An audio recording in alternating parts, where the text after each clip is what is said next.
बंधु माने आजिर एही कार्यक्रम को आपण मानक स्वागत।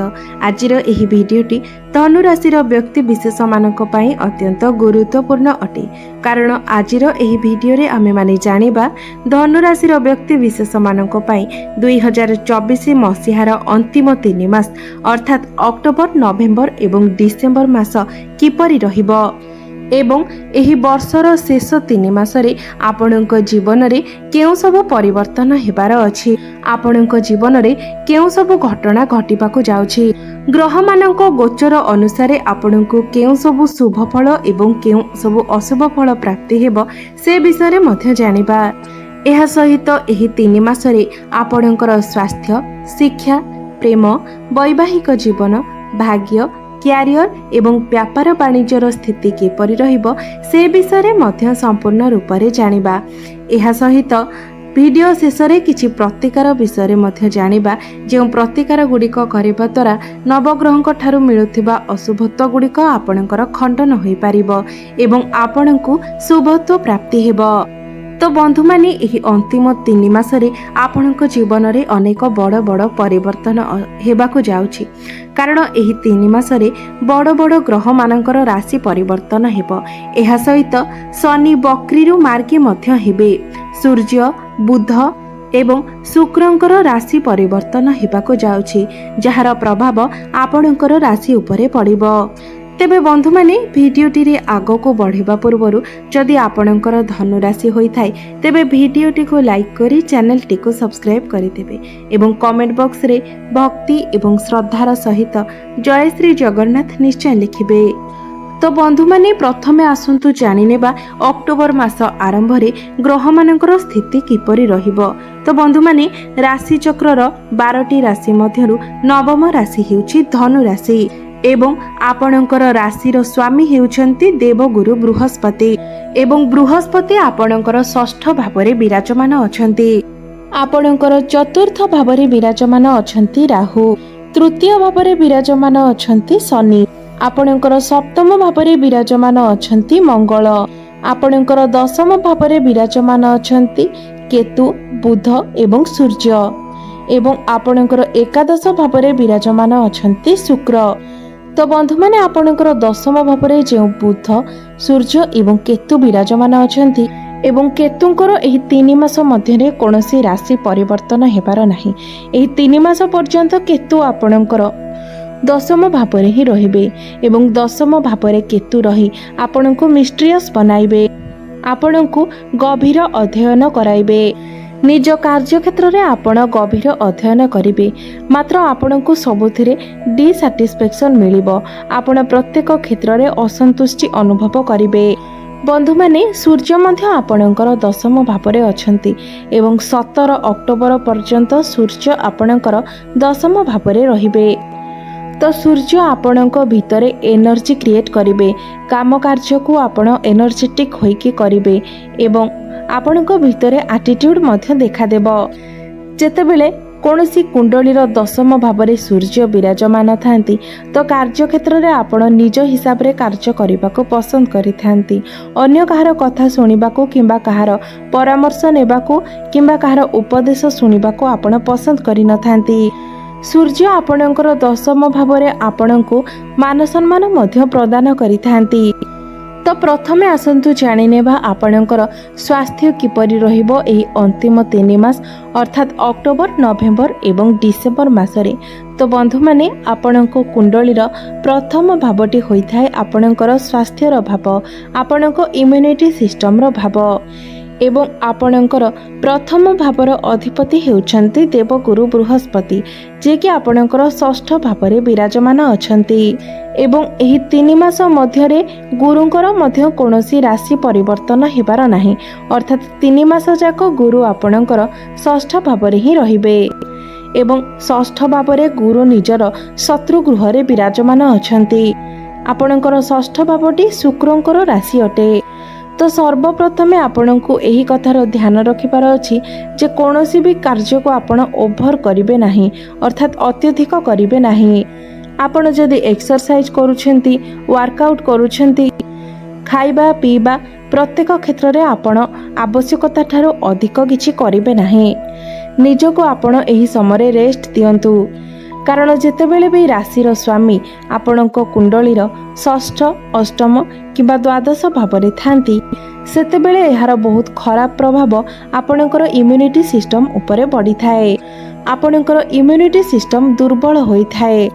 ଯେତେବେଳେ ଆପଣଙ୍କର ରାଶିର ସ୍ୱାମୀ ଦୁର୍ବଳ ଥାନ୍ତି, ସେତେବେଳେ ଆପଣଙ୍କର ଇମ୍ୟୁନିଟି ସିଷ୍ଟମ ମଧ୍ୟ ଡାଉନ୍ ହୋଇଯାଇଥାଏ। ତ ଏହି 3 ମାସ ଆପଣଙ୍କୁ ନିଜର ସ୍ୱାସ୍ଥ୍ୟ ପ୍ରତି ଧ୍ୟାନ ଦେବାର ଅଛି।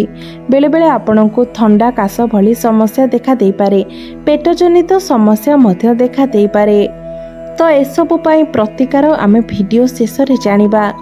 ଏବେ ଆସନ୍ତୁ ଜାଣିନେବା ଆପଣଙ୍କର ଶିକ୍ଷା କ୍ଷେତ୍ର କିପରି ରହିବ 2024ର ଅନ୍ତିମ ଶେଷ ମାସ, ଶେଷ 3 ମାସ ଅର୍ଥାତ୍ ଅକ୍ଟୋବର, ନଭେମ୍ବର ଏବଂ ଡିସେମ୍ବର ମାସରେ।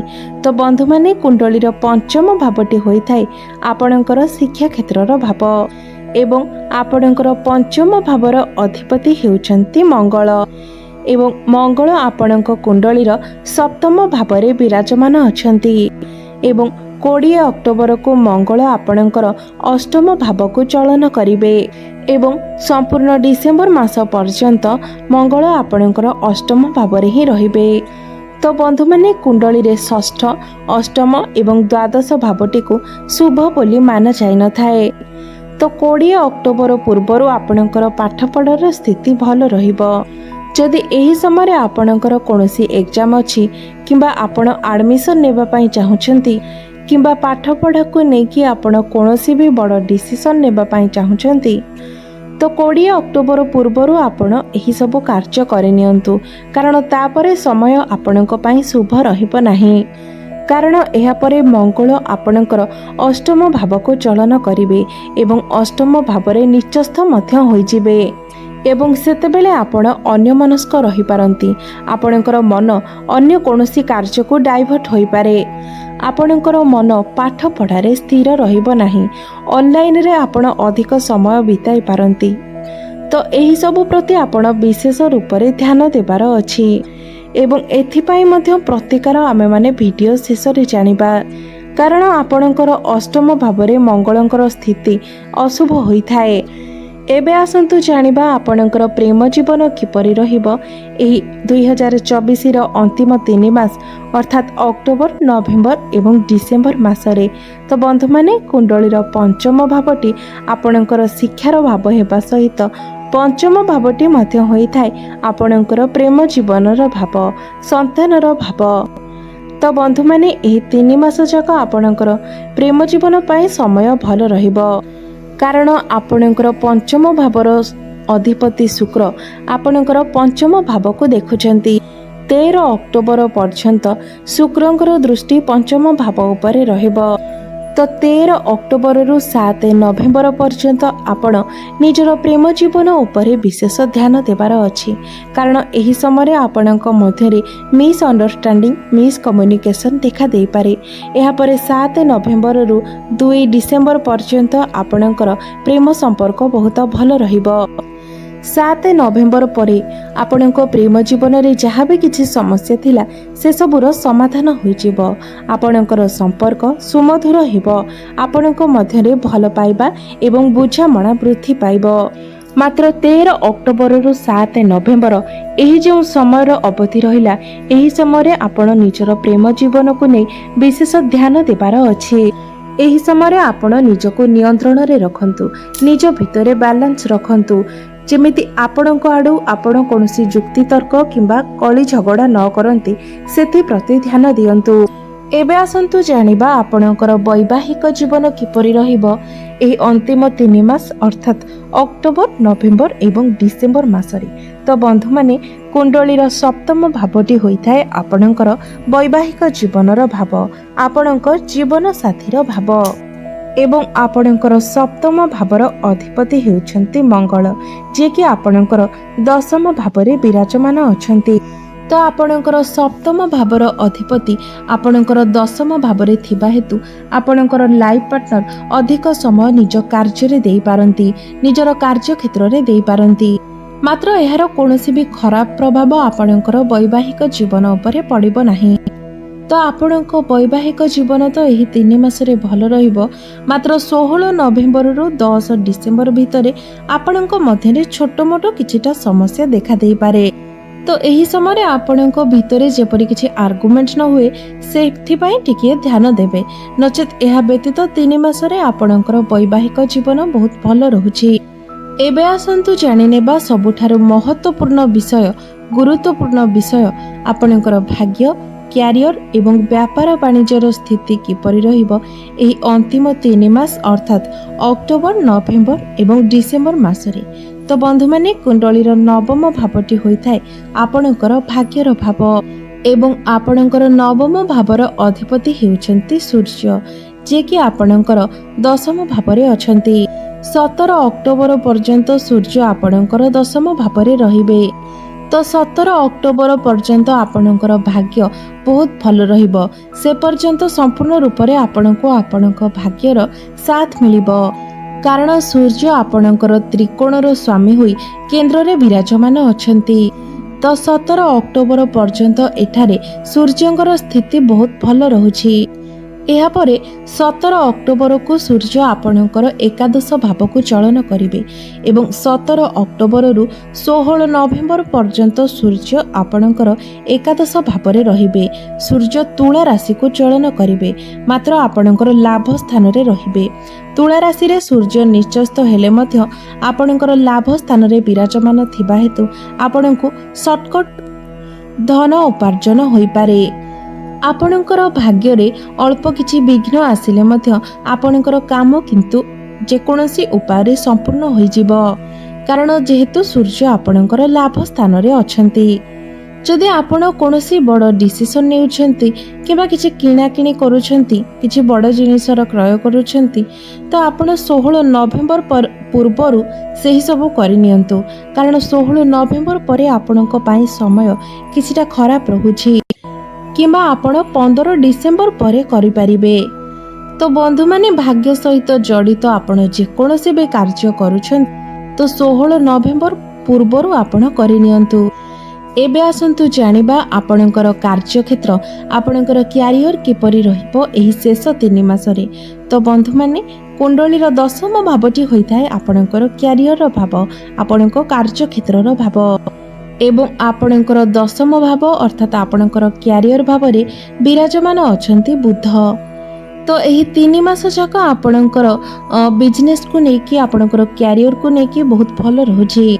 बुध जेहेतु आपणकर दशम भाव रे अछंती, तो आपणकर कम्युनिकेशन स्किल्स, आपणक कार्य करिवार शैली, आपणकर एनर्जी लेवल, आपणकर कथा कहिबार सेंस, ए सबु किछि बहुत भल रहिबो।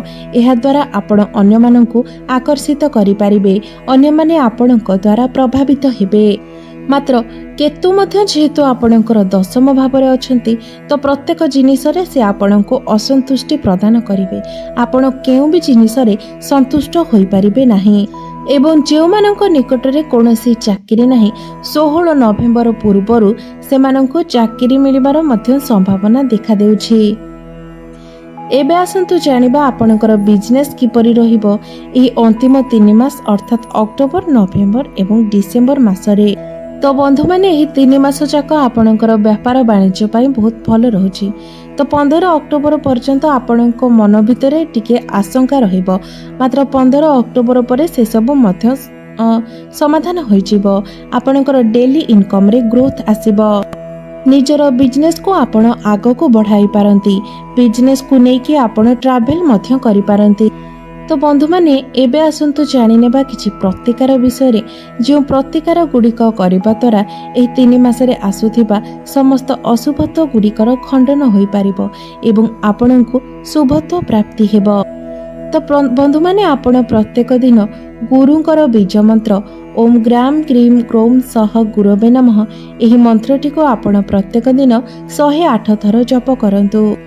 एहा व्यतीत आपण प्रत्येक दिन हनुमान चालीसार पाठ करंतु एवं प्रत्येक दिन स्नान सारिबा परे उदित सूर्य को तंबा पात्र रे जलार्घ्य अर्पण करंतु। आपणकर समस्त अशुभत्व खंडन होई आपणको शुभत्व प्राप्ति हेबो एवं आपणकर भाग्य रे मध्य उन्नति आसीबो। ତ ବନ୍ଧୁମାନେ ଆପଣମାନଙ୍କର ଜୀବନ ମଙ୍ଗଳମୟ ହେଉ, ଏହା ହିଁ ଈଶ୍ୱରଙ୍କ ନିକଟରେ ମୋର ପ୍ରାର୍ଥନା। ଧନ୍ୟବାଦ।